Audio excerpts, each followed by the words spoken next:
Good morning, student. This is class 6 and today we are going to teach you lesson number 3 of civics. What is government? And students of class 6, this is lesson number 3, what is government of civics book. And the first of the page you see, students, that it is about the what is government. Children, you know that what is government? Government is a ruling body. Government is a ruling body which governs an area. It may be the whole country, it may be the state, it may be your local area. Students, government का मतलब ये होता है ऐसा एक ruling authority होता है जो एक पार्टिकुलर एरिया को गवर्न करता है, मतलब उस पर जो है शासन करता है, उस पर उसको देखभाल करता है। जैसे कि हम लोग जानते हैं students, you know that central government in our country, देखो सेंट्रल गवर्नमेंट जो केंद्रीय सरकार है वो दिल्ली से पूरा देश पर वो देश का इकोनॉमी को और देश का जो सिक्योरिटी है सभी को पर ध्यान देते हैं, पूरा देश को वो चलाते हैं। Central government runs the whole country. The state governments, अलग अलग राज्य में अलग अलग सरकार है। आप देखते होंगे झारखंड के गवर्नमेंट, यूपी के गवर्नमेंट, बंगाल के गवर्नमेंट, और एक गवर्नमेंट है जिसका नाम है लोकल सेल्फ गवर्नमेंट। इसका एरिया क्या है? एक छोटा सा एरिया होता है।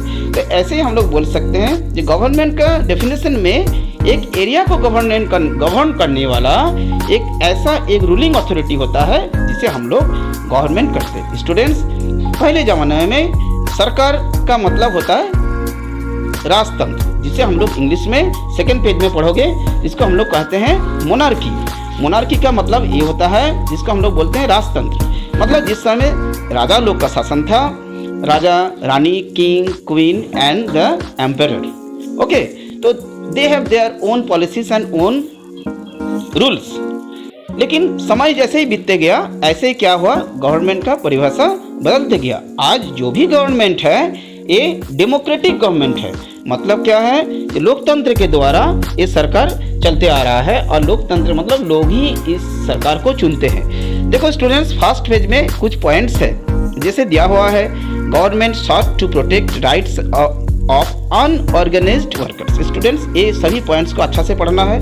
सरकार क्या क्या करती है? सरकार का एक काम ये भी है जो अनऑर्गेनाइज्ड सेक्टर में जो वर्कर्स है उसको सही से हक दिलाना। कोई जगह में अगर फ्लड होता है, कोई नेचुरल डिजास्टर होता है, उस पर भी ध्यान देना सरकार का काम है। गवर्नमेंट और क्या करते हैं? फिक्सेस प्राइसेस ऑफ ओनियंस, जैसे क्या प्याज का दाम कभी कभी बढ़ जाता है, आप देखे होंगे मार्केट में 80 रुपये किलो प्याज हो जाता है। ऐसा स्थिति में सरकार बाहर से इंपोर्ट करती है और उसको दाम को एक फिक्स प्राइस करने के लिए कोशिश करते हैं। सुप्रीम कोर्ट कैन हैव 5 मोर जजेस। एक गवर्नमेंट ने सुप्रीम कोर्ट में 5 जज का नियुक्त किए और कहे कि हाँ 5 जजेस होना चाहिए। तो इस तरह से जो पॉइंट्स है इसमें बताया गया है गवर्नमेंट का फंक्शन क्या है। अब हम लोग आते हैं आगे, level of the government now. Yes, We read about the types of government. There are 3 types of government: central government, state government and local self government. First one is central government. Central government runs the whole country and take care of all welfare and proper needs of the whole country. Second one is state government. Different states have different state government. It take care the welfare of needs and all protection of a state and all issues related to the state. All of us know that different state had different government. Like UP state have UP government, Bihar state have Bihar government, Jharkhand state have Jharkhand government. Third one is local self government. Local self government authority to determine and execute measures within a restricted area inside and smaller than a whole state. It includes panchayat, literally means an assembly of 5 elders elected by villagers. मतलब कि local self government के अंदर आता है मुखिया, पंचायत, जो किसी छोटे से क्षेत्र या फिर किसी गांव की देखरेख और वहां की ज़रूरतों को पूरा करने का काम करता है। Students, now you understood, I hope so, the chapter of the government. Okay, we tried to convince you, to teach you about the concept of the government.